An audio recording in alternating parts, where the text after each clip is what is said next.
is first of all a news station.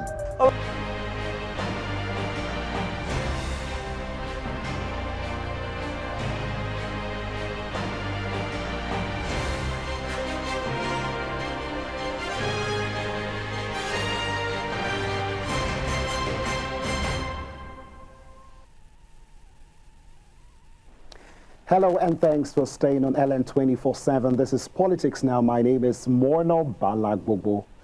Well, when President Tinubu landed in Benue this week, the optics were meant to reflect unity and commitment, but the reaction told a different story.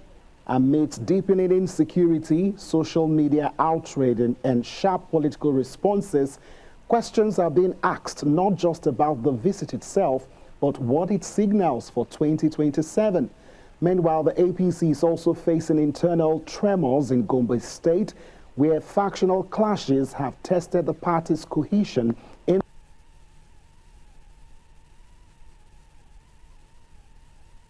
What makes the political system what it is today? What are the recurring issues? The tussle for power. An extremely problematic area. The tension, the instability of the system. Join LN 24/7 as we take you inside the local and international political arena in the world of politics. The golden age of America begins right now. I will very simply put America first. Watch Politics Now on LN 24/7. Don't miss Politics Now on LN 24/7.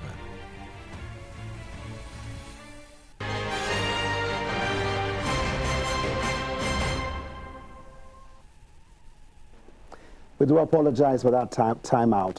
Well, tonight we'll break it all down with an APC chieftain joining us virtually, of course. We're looking at Tinubu's Benue visit and the APC cracks ahead of 2027. Let's give you a rundown of our talking points. First, we'll look at the Benue clash, the public sentiment versus the presidential optics. There's a lot of criticisms out there, like the president said that he was going to be critiqued. Well, we'll also focus at Gombe APC crisis. We'll look at that. We'll look at the fault lines and growing pains. And 2027 on the currents, where does Shettima stand in the light of Bayo and Onanuga's interview today, where he said that Shettima's, whether he will be on the ticket or not will be determined after the APC convention. So that's also raising a lot of conversation. We'll get to that. Well, our guests are standing by. We've got Abdul Kader bin Abdul Malik. He joins us from Lokoja, Kogi State.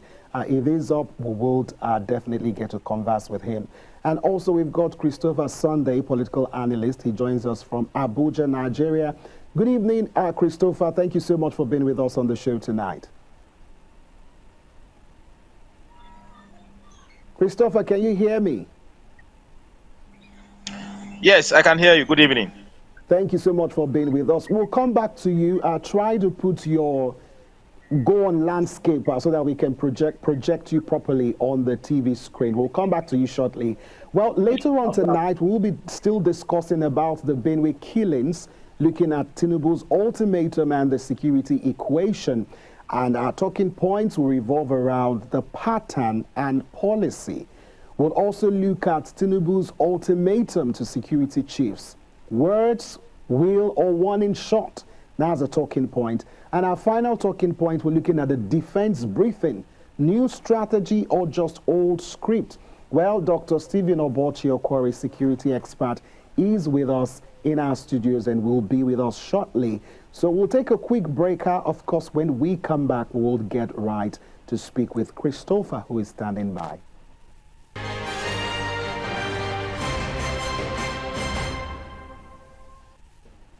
So let's begin with the president's recent visit to Benue. Intended actually as a gesture of solidarity, it instead triggered strong criticism online and offline. Many argue that the president's visit appeared politically choreographed. with minimal engagement with victims of recent attacks and more emphasis on party optics than crisis response. Of course, let's take a look at some of the replies. We'll start with Peter Obi. In his words, he said, "Carnival versus condolence." He condemned the visit for its celebratory attire, public holiday, and school children lining up, viewing it as an insensitive political show rather than a solemn condolence. And Atiku Abubakar via Polibe highlighted the absence of arrests for the over 200 deaths, questioning the government's failure to tackle root causes of insecurity despite the high death toll. And of course, some people are talking about optics over empathy, a general sentiment expressed by various opposition voices, including Daily, Farotimi, and Godwin Chia. It was a focus on perceived political optics and fanfare over genuine empathy and practical support for grieving families and displaced persons. And of course, the NNPP talked about negotiating with attackers. Preposterous, that's the word. They rejected any suggestion for victims to negotiate with their attackers, calling it unacceptable and preposterous approach to what they termed organized terrorism. All right, Christopher is standing by with us. Christopher, thank you so much for being with us again. Okay, Christopher, are you with us? Okay, we'll have to tidy up our connections with him. We also have Abdul Malik Abdul Kader joining us from Lokoja, Kogi State. Abdul Kader, are you with us? Yes. Okay. Okay, good to have you on the show. You're looking good. It's been a while. Thank you for having me this evening. It's been a long time we've had you on the show. Good to have you on the show tonight. Yeah, thank you for having me this evening. All right, because of time, let's just get straight to the conversation. Was this visit poorly timed or poorly executed? What is your assessment of the criticisms? I know you're a member of the APC, so what's your take on the opposition so far? First and foremost, let me sympathize with Prof. Benue for the massacre that happened in Yadaweta local government of Benue State. It was a very serious issue that demand serious attention. And of course, we saw the massacre, we saw the loss of over 100 persons reportedly lost their life to what I call cruelty, because what we saw is inhuman. And of course, I need to commend the President Bola Ahmed Tinubu for deeming it necessary to visit the people of Benue, because he was scheduled to visit Kaduna State on Wednesday, but of course he thought it very, very necessary to go down to Benue State to sympathize and of course reiterate his commitment to ensure that security of the life and property of the people of Benue State is guaranteed. Of course, we expect criticism from every quarter owing to the fact that the issue between the herders and farmers conflict has lingered for a very long time, and we expect people to have different opinion about what is happening. But of course, the bottom line is this: the issue is not ancient. It has been issues that has lingered for a very long time, and we need to be sincere about what is happening in Benue State. We need to understand the fact that what is happening today is no more a farmer and herders conflict. It is no more the issue of land grabbing. It is no more the issue of whether the Fulanis or the farmers are not in good time. The thief, the emir of the thief chieftain, while he was delivering his speech, if you listen carefully, he said the issue that is happening in Benue State is about land grabbing. And some persons from other quarters have said the president should declare those persons as a terrorist. But of course, what I know is that what has happened in Benue State over the past weeks that we have witnessed, that has led to a massacre of over 100 persons, is inhuman. Of course, we all know it's human. And the president has assured the people of Benue State that they should look inward. The chieftain, they should organize a committee. He has charged the community elders to meet together and ensure that they provide a landing solution that will rescue the people of Benue. So I want to believe that what he has done, even if it is not too immediate, because it has process. It's not an event; it's a procedure.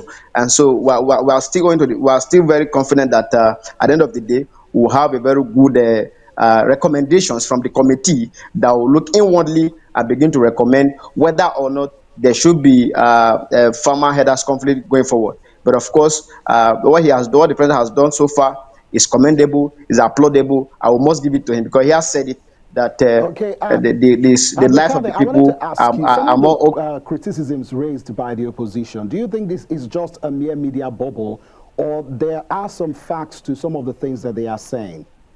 Because the president did not go Yes, of to Yelwata community. So there are a lot of people who have issues with that. Yes, the rains were falling and all of that. But do you think that they are right, spot on? I think that's the word. what is most important, permit me to see what is most important at this particular time is not whether he went down to Yeleweta local government to observe what has happened there. What is most important is that he was there, he was in the state, and he met with the governor, the chieftains of the state were there. And so he addressed the people of the Benue State and reassured them of the need to ensure that their lives is guaranteed. So the criticism coming from every quarter is political, of course. We all know it's political. These persons that are already making criticism about whether the president has not been able to meet up with their demand, how many of them have been able to go down to the spot and make a spot assessment? Of course, they are still on the media making observation and criticizing the president for not being on the spot. But of course, they too, as an individual, because life is a sacred something. And of course, individuals, whether we like it or not, we owe ourselves we owe each and every one of us the sacred, the right to dignity and the right to life. And so we expect that every Nigerians will look at this issue not in party line, but you look at it in such a way that you have to Well, sympathize the with the people fact of still Benue State. remains, Abdulkader, that the president was late in going to Benue State. That one is a fact. But let's move away from that conversation because we have Dr. Stephen Okwari with us. He's from Benue State. He's also a security expert. So I'm sure we'll have time. But let's talk about what is going on. I don't know if you saw the reporting, the interview that Bayo Naniga, the special advisor to the president on information, gave to a particular media establishment, talking about the fact that that once the president will pick his vice for 2027 after the APC convention. And of course, you're aware that your party is battling a full-blown internal crisis in that state, with rival factions accusing one another of imposition, anti-party activity, and hijacking party structure. But observers are asking, is Gombe a one-off or just a sign that the APC is facing fractures in key regions ahead of 2027? So how serious is the Gombe crisis, and can it be resolved internally, or does it require intervention from the National Secretariat? I've heard so many chieftains in the party say this is just, it's nothing to pay attention to. But of course, we are here in Abuja, and there are feelers to some extent that, the president is not in good terms with his vice president. So, and the information from Bayo Naniga today is just feeling the fire. You see, I've tried to avoid commenting on what is happening, especially as regards the endorsement that just recently happened, where the name of the vice president was submitted. But of course, we all know that these are things that are not supposed to come up as of now. If you look at the history of our party, there's a culture about the APC, and of course, we all know that when we are going to election, primary election, there's no need for the vice president. We are all aware of the fact that every election, at the primary stage of every election, it is only the sole flag bearer that is always being put forward. And so the president as of today is not new to the party. He's a co-founder of the party APC, dated back 2013. So he knows what is happening. And of course, there is the feeler we are getting that whether the president is not in good time with the vice president. Of course, these are just mere speculations, because we all know that it is the duty, it is the responsibility of the president, because it's a culture already. It's a culture in the APC that the president will decide who becomes runner-up. It is not up to the public debate. It is not up to public debate. It is something that happens internally. And of course, when you are endorsing president, as of today, what we expect at that convention is that we expect people to begin to roll out policies that are done. We expect people to begin to talk about the issues that are surrounding the party, the crisis, and not to endorse. Endorsement in the APC today, we also what happened in 2017 when even the Buhari was the president. He was endorsed. And so when he wasn't endorsed with the vice president, he was just endorsed. And so when we're having it now, it's a repetition of what has happened in the past. It's not a new thing. And then the way people are magnifying the whole issues seems to be battling. It's baffling because we expect that people understand the nitty gritty of politics. The most important thing here is that the APC as a party, nobody can But contest what with do the you say president. to The the president has the people right to decide who become his runner-up. who were acting very dramatic in Gombe State? They must have concerns. They are members of your party, so I don't think we should downplay that. So this is not just about mere speculations. We saw grown-up men, you know, hitting at each other. So are you downplaying that? I'm not downplaying the fact that these people have a say in the party. But what we are looking at this particular time, we are just 2 years in office. We should be more concerned about the other Nigerians and how they feel about the party. We shouldn't be concerned about whether you are endorsing the president and the vice president at the same time. What we are talking about is the country itself, the inflation we are witnessing today, and the policies of the president is what we should be addressing. They owe the populace the right, the duty to establish before them what what the president has been doing over the years. It is not about coming to a convention and begin to endorse. No, we're not talking about endorsement because whether you endorse the president or not, nobody can contest that with him. It is already more or less like a culture in the APC that he owns the ticket, and of course nobody can contest that with him. And so he has the right to decide who becomes his runner up at the end of the day. So whether or not the vice president was included as part of this runner up, it is not for debate yet. We are not there yet. We are not there yet. At this particular time, we owe the Nigerian populace the right to make them understand the policy that the government is putting in place and the effect of that policies. Because at the end of the day, their right to vote is guaranteed. And of course, without their vote, there is no way we will claim the victory. So All we right, owe them that Abdulkader, we responsibility of asked our ensuring that they are online well acquainted viewers. with what is happening around the country. Okay, we put up a poll on our X platform and we asked the question, do you think APC's internal crisis could cost the party in 2027? And I don't think so. Let's take a look I don't at think so. the screenshot from our X page. 67% say yes and 33% say it's too early to call. So finally, before we let you go, what's your reaction to that poll? Well, of course, if you look at the growing nature of our democracy today, and because of the power of the incumbency, and owing to the fact that there are a lot of persons that are looking at Nigeria from the angle of the inflation, and of course, from the policy of the president, and thereby looking at it from the side view, saying that if nothing is being done, and because of the correlation that we are hearing today, because of this correlation, there are a lot of speculation as to whether it will affect the structure of the party. But I put it to you, I tell you today that whether or not there are intra-party politics, these are issues that will be resolved before the electionary period. It will be resolved. And so I'm confident that the pool that have been there set out there, saying that the internal crisis will affect the party, is not absolutely correct. But of course, there are atoms of truth in it. That is, if it is unresolved, but I tell you, it will be resolved and will come out very stronger, and we're going to defeat the oppositions in 2027. All right, Abdulkader Abdul Malik, thank you so much for being with us on the show tonight. Thank you. All right. Well, as the ruling party navigates governance and political optics, the road to 2027 is already full of warning signs, discontent in states, backlash over public gestures, and swelling succession talk. But in politics, perception rather often becomes reality. Well, we'll take a quick breather. When we come back, Dr. Stephen Okwari will join us live, and we'll begin to unpack all that has played out from a technical point of view now, away from politics. And we'll begin to make sense of what really happened, what is happening, and what needs to be done. Stay with us. What makes the political system what it is today?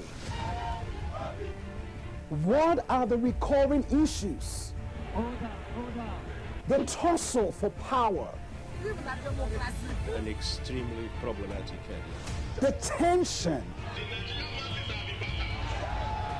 The instability of the system. Join LM 24/7 as we take you inside the local and international political arena in the world of politics. The golden age of America begins right now. I will very simply put America first. Watch Politics Now on LN 24/7. Don't miss Politics Now on LN 24/7.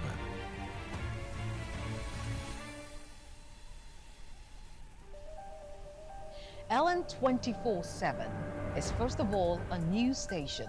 Well, we continue with updates from the just concluded governorship in the southeast has raised questions if INEC will be able to conduct elections. With a core team of over 40 correspondents spread across Nigeria. This is the Otedola Bridge, the famous Otedola Bridge. We are not here to beg, but we are here to fight for our rights. And affiliates in Africa, Europe, America, and Asia. Under heavy security here in Lagos, Nigeria. We give you news as it breaks from the perspective you can trust. They told us that they are going to be here from 7 a.m. and they've been here since morning. LN 24/7 News, where the story goes, we go.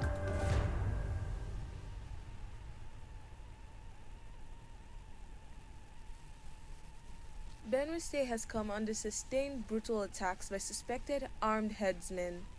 The violence has led to killings, rape, destruction of homes and farmlands, and the mass displacement of residents from their ancestral lands. Between April 1st and June 1st, 2025, more than 510 people were reportedly killed across 10 local government areas. Most of the victims were farmers and traders in rural communities now forced to flee for their lives. The affected areas include Gwar West, Guma, Apa, Agatu, Makurdi, and Kwande local government areas, where fear and destruction have overtaken once thriving towns. We have no common crisis with them, and we have no geopolitical boundary with these people. They just came from where they found themselves in this place, and then they have been killing our people consistently. But the worst of it is these 2 days. They have killed 3 persons in a house. That was the starting of the massacre. There were 4 in numbers, and they are Fulanis. I saw them closely. My family members affected, they are 5. Despite visits by the Chief of Army Staff earlier in the month, attacks have escalated. Armed herdsmen militias launched renewed assaults in Yelewata Daudu, Naka, and the North Bank area of Makurdi. The most devastating of these came between June 13th and 14th, when gunmen invaded Yelewata.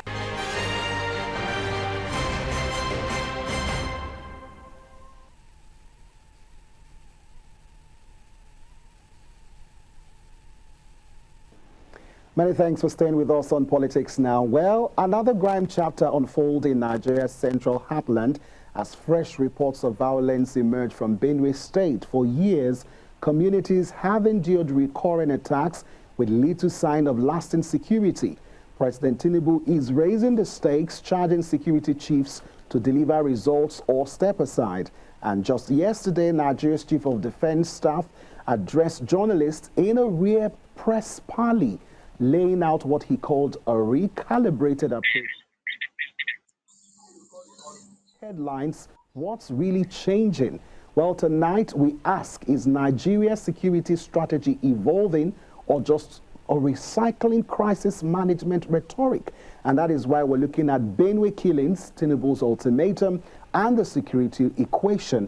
Our talking points revolves around the pattern or policy failure and Tinubu's ultimatum to security chiefs, words, will, or warning shot. And the defense briefing, is this a new strategy or just an old script? Dr. Stephen, thank you so much for being with us on the show tonight. I mean, you're from Benue State, so let me just get your overview, your reactions. I mean, that community, have you been there before? And I mean, what's your assessment of what played out beyond what we know so far from the reports? Yeah, thank you for having me in your studio to say one or two things with regards to the, I call it genocide, right? It's a massacre. It's not a... Politicians are very careful with using that word. No, but that's the truth, right? Because you have a situation where over 200 persons were killed. They were in their sleep. Because the attack started at from around 10:45 p.m. towards 11 p.m. The women and children were already sleeping. And some of the men that were hanging out, that were not sleeping yet, and all that were also the ones that were lucky to have escaped.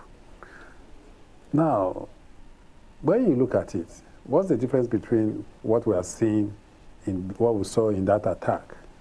When it's, I think the right word for me is genocide, because this community were not quarreling with anybody. They didn't have misunderstanding with their killers. So for me, that's just the definition of it. And when you listen to the Toti during the president's visit, he was clear in his message to the president. Well, the president kept talking about peace, peace, peace. No. So for you, what's the connection? There's no connection. Because you're talking about peace. The perpetrators, who are they? Their identity is still not known. So if it's about warring communities, right, communal clash where you expect that two communities are fighting each other, then you can be preaching peace, right? But here we are, we don't know the perpetrators. They came into the community, killed over 200 persons, and you're talking about peace, right? So for me, if the person was talking about peace, I was also talking about reconciliation. Who are you going to reconcile with now? Right. So that's the way I've said. If supposing the identities of the perpetrators is known, then we can be talking about peace and reconciliation. Well, the challenge here is that the military is not even there. They attack, then the military comes. Yes. What do you make of that strategy? Is it really working? You see, I keep telling our law enforcement agents, our agencies, that it's not possible, and it can never be possible, to keep doing the same thing and get a different result. It's not possible. And my worry is that when you look at the military strength in Africa, right, the latest ranking, Nigeria's military is ranked number 3, right? We only have Egypt and Algeria ahead of us. So what that means is that, for me, I expect professionalism as in the best of professionalism within the military. The military, they keep doing the same thing. What are they doing that is different? These attacks happen, they react, they deploy soldiers, deploy police. At the end of it all, they withdraw these soldiers and they post these soldiers to other stations and all that. And the next time these attacks happen, they come back and do the same thing. The government will only come, condemn the act, condone victims and families. At the end of the day, they will give the victims hope that perpetrators will be brought to book. And I'm still wondering the kind of book, how the book looks like, when they keep telling Nigerians that perpetrators will be brought to book. Which book? Victims are just left without justice. Now, without justice? The president kept talking about national unity. Yes. The PDP in Benue State also released a statement, and they were talking about enforcement of the anti-open grazing law. Does that solve the problem? Now, the killers that came, the point is, were they herders that had cattle? We don't have an answer to that. They came, killed people, we didn't see cattle. If they were herders with cattle, it was okay. There was this initial conflict between the herders when they came with their cattle, and they encroached into farmlands of the Yelwater community, right? They were not herders. So when we're talking about anti-open grazing law, if they were herders, then we should be talking about anti-open grazing law. Now, my worry in all of this is that no arrest. By tomorrow, it will be 1 week. Arrest has not been made. Well, the president charged the military. I mean, he called General Musa, he called the IGP, the NIA, DG, he called Nuhu Ribadu. He said, go to radio stations, educate the people on unity. He made reference to the national anthem and all of that. So, but he charged them. He said there should be a committee, and then they will meet in Abuja. The committee will comprise of former leaders in Benue State and then present leaders, and then will meet, and that he's ready to invest. So for some persons, I mean, the president is quite interested in solving the problem. Yes. But how effective is that? That's the question I was going to ask you. But in as much as we are saying this, I'm not a politician, but this is the first time I'm seeing a president that has intention to see how to address crime. Because he asked the question we've all been asking. Exactly. Where are the arrests? Yes. Where are the arrests? Now, why I said this is the first time I'm seeing a president that really understands a situation with regards to crime from the presidents we've had from 1999 to date. Do you know why? Now, the president, from my understanding, knows that crime is local, right? These crimes that happen, or violence that happens in our rural communities where we don't have the presence of our conventional security agents. It happens, you won't see police, you won't see soldiers. So now, in addressing the issue with the understanding that he has to see that there is presence of security in our rural communities, I think that is the reason why he approved the establishment of forest guards. Because for me, he understands that these criminals hide in our forest, mostly in our forest. When they come carry out these acts of criminality, they retreat back into the forest that they have made or found as safe haven, or, you know. So when they retreat into the forest, do we have security agents or security agencies that chase them into the forest? The answer is no. And you see, until these people meet security agents that are well sophisticated to confront them when they come to carry out these acts, until we find that solution, we will never get to the point of seeing that these issues are addressed. Because if you are going to kill innocent persons in their community and you are not confronted, you come, you have a field day, take your time, burn the ones that you want to burn, kill the ones that you want to kill with your arms and ammunition. At the end of the day, you go scot-free, 1 week, 2 weeks, 3 weeks, nobody is arrested. So it emboldens them. And then when people are even arresting, because you look at what Professor Zulub now, I think in Benue State, you know, he made mention of the fact that, I mean, they have thousands and thousands of people who have been reintegrated back into the society. So when you are arrested, they don't really face persecution, Exactly. do they? Yeah, they get reintegrated back into the society. Exactly. So how does that solve the problem? You can't get result with that program or policy that people that go all out to commit crimes such as acts of terrorism, at the end of the day, you come and say they have repented, they've gone through a process for like 5-6 months, and you ask that they should be integrated into their society, back into the society. Now, the word he used was human rights, that they recognize human rights. So the persons they killed, don't they have rights?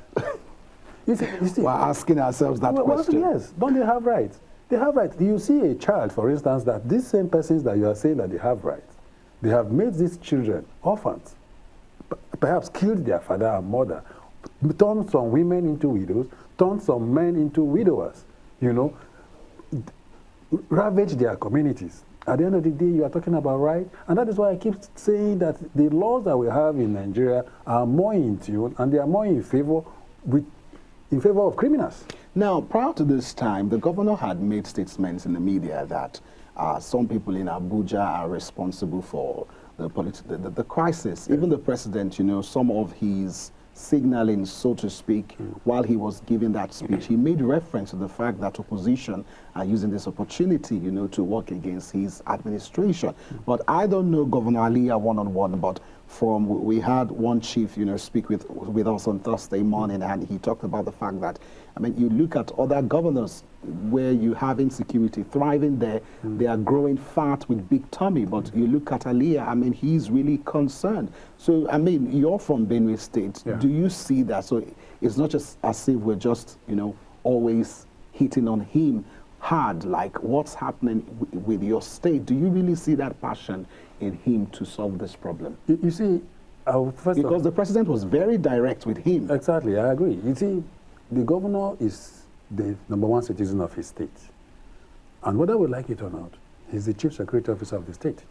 When they go out campaigning, it was in their manifesto that they will provide security, right? Nobody developed their manifesto for them. They developed their manifesto by themselves. So in their manifesto is contained that security of lives and property will be guaranteed, right? So if you're not sure that you cannot provide security during your campaign, Why were you making that promise, right? So the point is that the governor, right, this responsibility of protection of lives of Benue citizens lies in his hands, whether we like it or not. Now, I'm not saying that the conventional security agents are not trying their best, but I think at this point, the advisors to the governor on security, at this point, they should be thinking outside the box. What is it that we can do differently from using the conventional security agents that we have, right? These crimes are local. We can do something. You have the Nigerian Forest Security Service, right? The bill to establish that organization is before Mr. President. They are everywhere. They are in our very rural communities. The governor also called for state police. That's also at the National Assembly. Now, we're talking about, it's just like conception, trying to see how to, a woman that wants to take in, right? And you have a child that is already there. Now, we're talking about biological child and adoption, right? Any of them can be your child. You have the one that is already there that you can adopt. You are talking about trying to see how to conceive that will go through a process that you are not even sure if the woman will conceive, right? And you go through a process and you look at, we're not talking, the time is of essence, right? We have the Nigerian Forest Security Service that is already on ground. Why not see how to adopt that, right? And try to see that such organization comes on board. There are well over 80,000 manpower. In other words, what the military and police is doing is more of a quick fix. Exactly. And not a permanent solution. Not a permanent solution. So why should we not have a permanent solution to this thing? People will come with under the narrative or with the narrative that we have enough security agencies and all that. But even the ones that we have, which impact are they making? So for me, there's lack of local intelligence missing in this. There's lack of effective community policing missing in this. And there's lack of quick, swift response. In the event when these attackers come, then let us have some group of security agents that are well armed that should be able to confront them, right? It's because nobody confronts them. So when these three things, key elements are missing, you cannot get results. So in the event where we have effective community policing, where the members of the community are in constant interaction with the security agents, right? And they are interacting with a local structure on ground, like the Nigerian Forest Security Service. In the event where these guys come, they communicate. These guys now can quickly swing into action, right? In the event where they are confronting these criminal elements, they can call for backup. Now, the president was very particular about the NIA when he was talking about intelligence. Exactly. Intelligence. Yes. So that is available, but we don't really get to see the details of what they do. Now, what it has to do with international intelligence, foreign intelligence, that's the job of an NIA, right? In the event where we see foreigners coming to this country, inflict pains on our people, is the failure of NIA. They have failed because NIA's job is to internationally to counter terrorism. Because whatever that has happened in Benue for me is also an act of terrorism, right? That's where the president mentioned the NIA DG. And for me, when we see these things happen, it means that it is failure of the responsibilities of these security agencies that we have. Now, the DSS job has to do with domestic intelligence. I don't need to begin to tell the DSS how to generate or provide domestic intelligence, because I want to believe that they are professionally trained to be able to generate intelligence locally. Intelligence can be from the top down to our subnationals, down to our local level. And that's why DSS officers are also posted to our very local government areas. The ones that are there, how well are they generating this intelligence for other security agencies to synergize, to work with so that we can get results? So when we have failure of the NIA in failing to come up with intelligence that has to do with terrorism or foreigners coming to this country, what do you call them now? Immigration. Foreigners also coming into this country, we see arms and ammunition in circulation in the country. These are contrabands, right? It means that the customs is also failing. Police, prevention and detection. It's all connected. So there's a reason why these security agencies were established, either based on the Constitution or the Act that established them. Because the government is aware that crime, right, is there. It's already a part of the system. So what do we do to see how to mitigate these incidences of crime? We expect the police to perform their responsibilities, the immigration to perform their responsibilities, and the other security agencies. Now, the over 6 million arms that we have in circulation, there's a center at the Office of the National Security Advisor, Center for the Control of Small Arms and Light Weapons. What high effective are they? So it's not for us to continue to establish or create these things and they are not performing. Taxpayers' money is used to pay their salaries, and they are being paid for failure of carrying out the job. Now, does this kind of ultimatum coming in from the president realistically motivate change in the security sector? Because we've never seen him that, spot on with what he wants. Yes. And so what's your take on that? How many times have you seen the president giving the service chiefs marching orders? This is not the first time, right? So for me, the marching orders, when the presidents make that kind of comment or statement, for me is I don't want to say it's ceremonial, because the service chiefs, the other heads of security agencies that we have, they already have that marching order.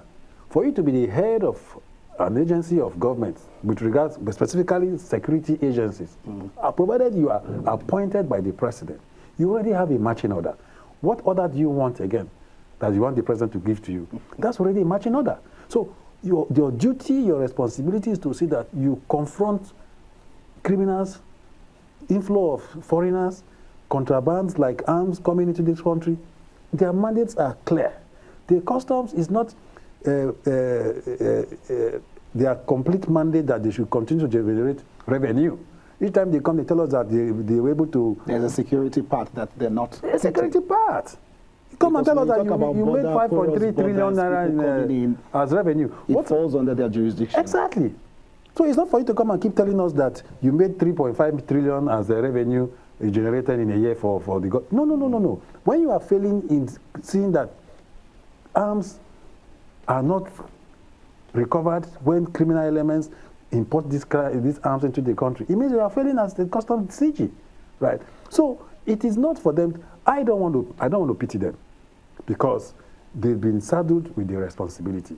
If they have saboteurs within their system or within their institution, they should try and see that they fish out these saboteurs, because you cannot completely erase saboteurs from trying to paint the government or the institutions where they are working in bad light. Yes. You understand? So I think that all these security agencies must rise to the occasion.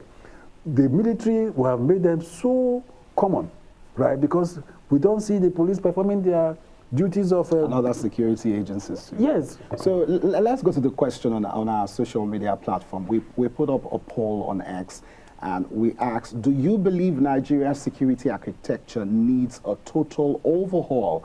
And the responses from our viewers, 80% say yes, and 20% unsure. So that's above an A. So absolutely. An overhaul, are you in agreement with this? Yes, we need an overhaul. The overhaul now doesn't necessarily mean that the people should lose their jobs. People should lose their job. Overhaul is that the way and manner you carry out your strategies, the way, the tactical aspect of it, the strategic aspect of it, and the operational aspect of it. You have to look at it, right? Are we getting results in applying? Like, for instance, the Chief of Army Staff left Abuja to Benue. Such a move, I see it as a strategy. Number one, his appearance or presence will motivate the troops, right? Our boss himself is here and all that. That's one of the essence. Then, another way, with a PhD in security and strategic studies, I saw that the publicity wasn't strategic. You are going to carry out a military operation, and it was all over the media. And he's still all over the media. We'll talk about the press. The Chief of Army Staff is in Benue. Is he going to Benue? Is he relocating to Benue? Meanwhile, these criminal elements, their sponsors have access to... So that means they will just stay back and then relax. When he goes, they come back. Did he come back before this attack that claims the lives of almost 200 persons or more? It's just so sad, Doc. Well, on June 19th, Nigeria's Chief of Defense Staff, General Christopher Musa, he held a rare media briefing promising enhanced interagency cooperation, stronger community intelligence, and a new operational roadmap. So we'll just go through some of the details that, were said at that particular meeting. So we have an infographic showing some of the key points. We'll also take the sound bite. He talked about the importance of security education. emphasizing the need for lessons in Nigeria starting from a young age, similar to countries like Israel. He also talked about the rehabilitation of surrendered enemies, discussing the process of de-radicalization, of integration of enemies who surrender, highlighting Nigeria's commitment to human rights, so which is also an issue.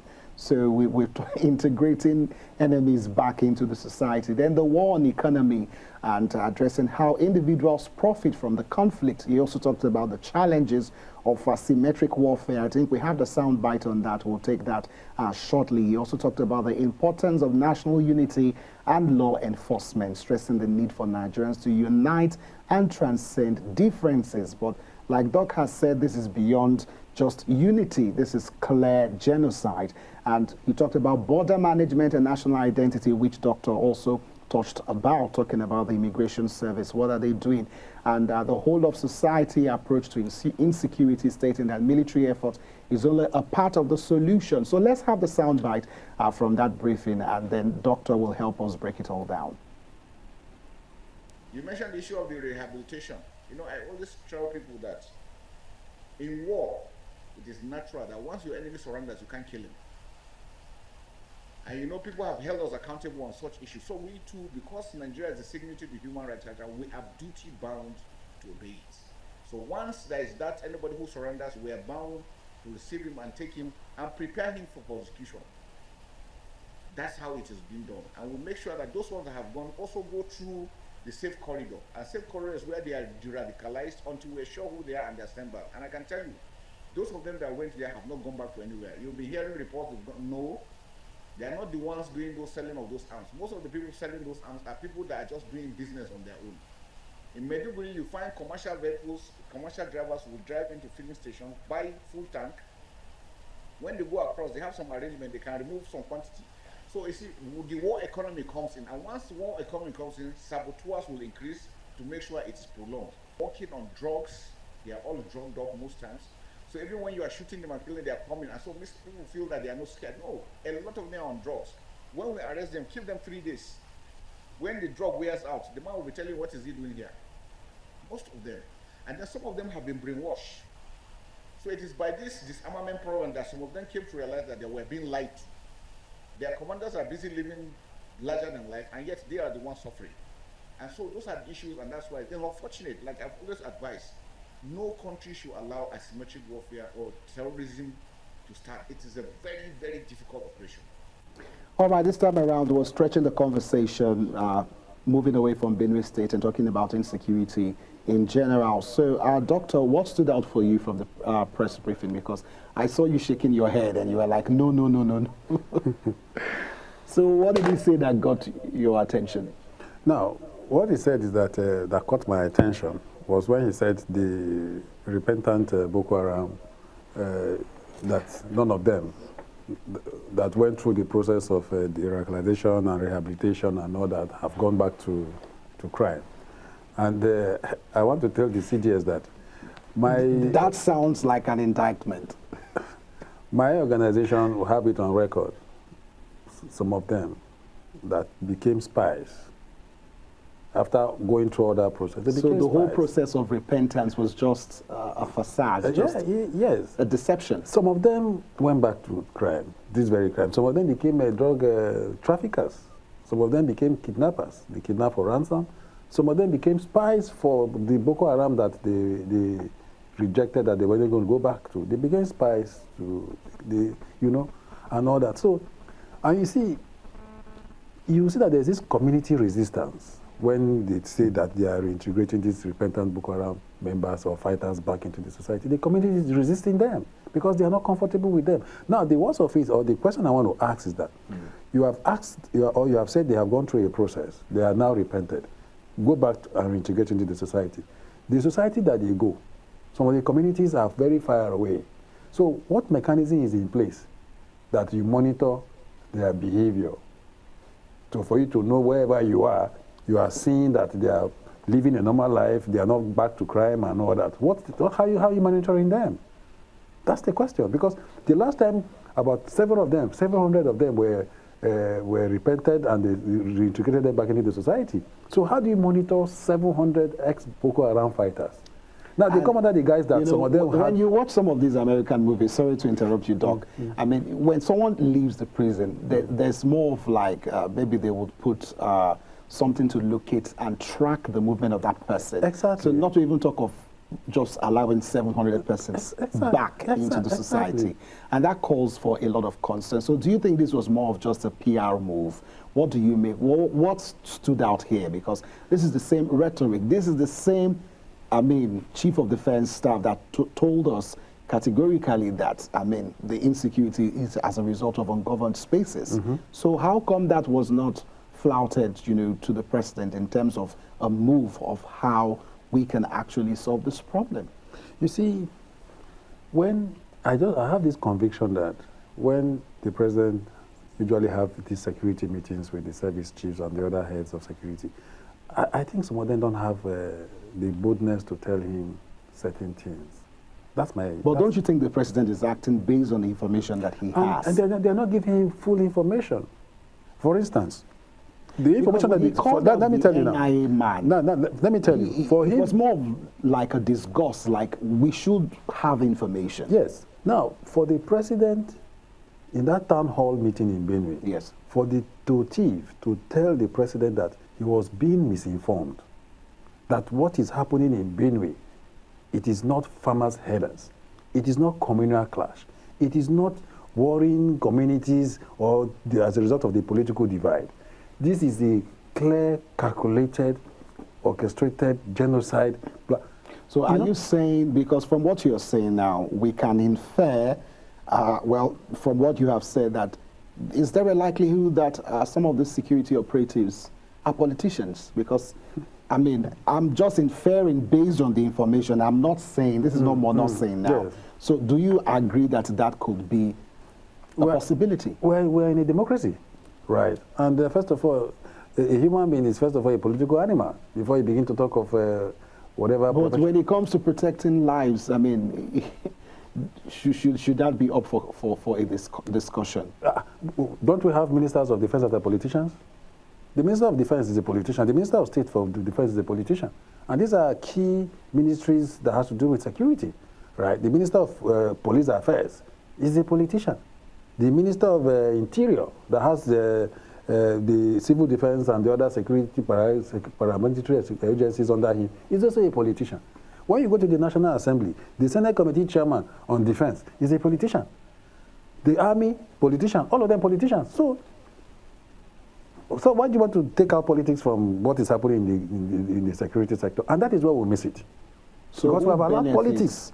Who benefits if they are supposed to tell the president the right thing and the president is not hearing the right thing? My brother, you are aware that part of the functions of the legislature, the National Assembly, is oversight function. And Section 88 or 89 or thereabout tells us that the National Assembly have the constitutional mandate to oversight ministries, departments, and agencies, including the military.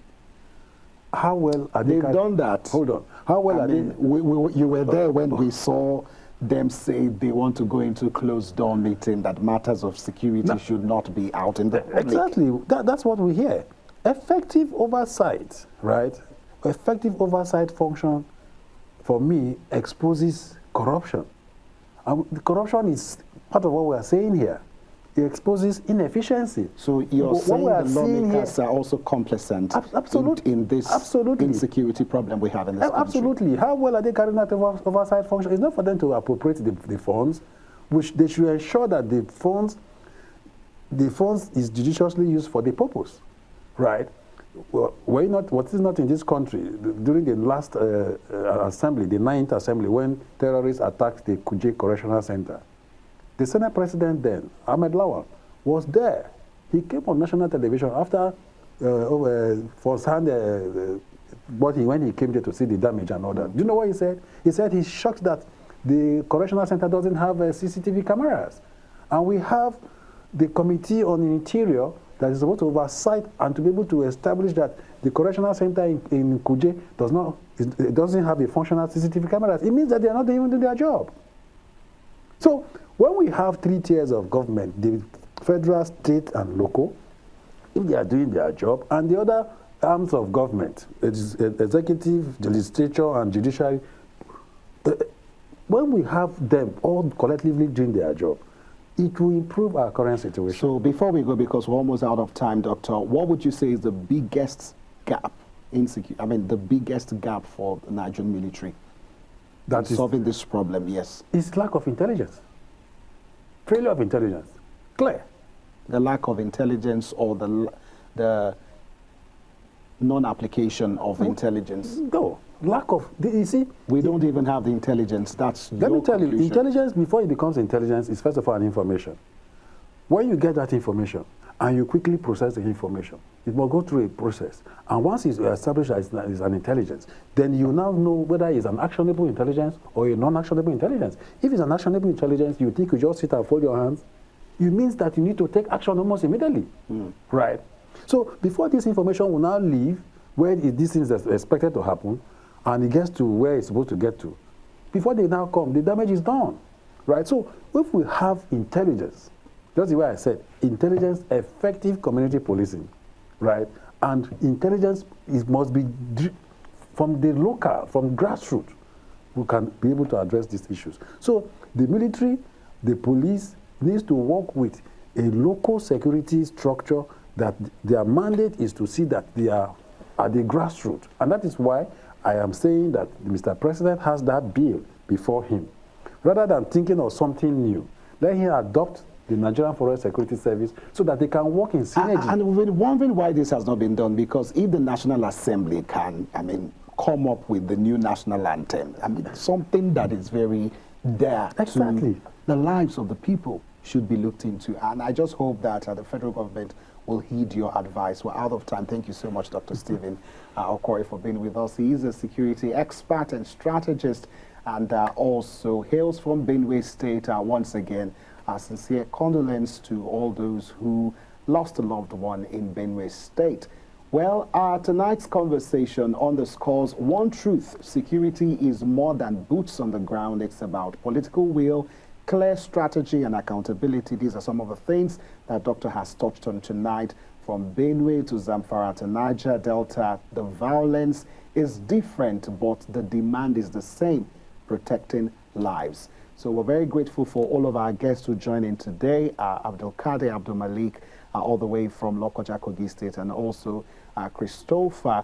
Hopefully we can get him on board to speak on the issues that concerns us right here on Politics Now. And to you watching, remember, asking tough questions is not a luxury in democracy. It's definitely a responsibility. Thank you so much for watching tonight. Once again, my name is Morno Balagubo. I'll see you again soon.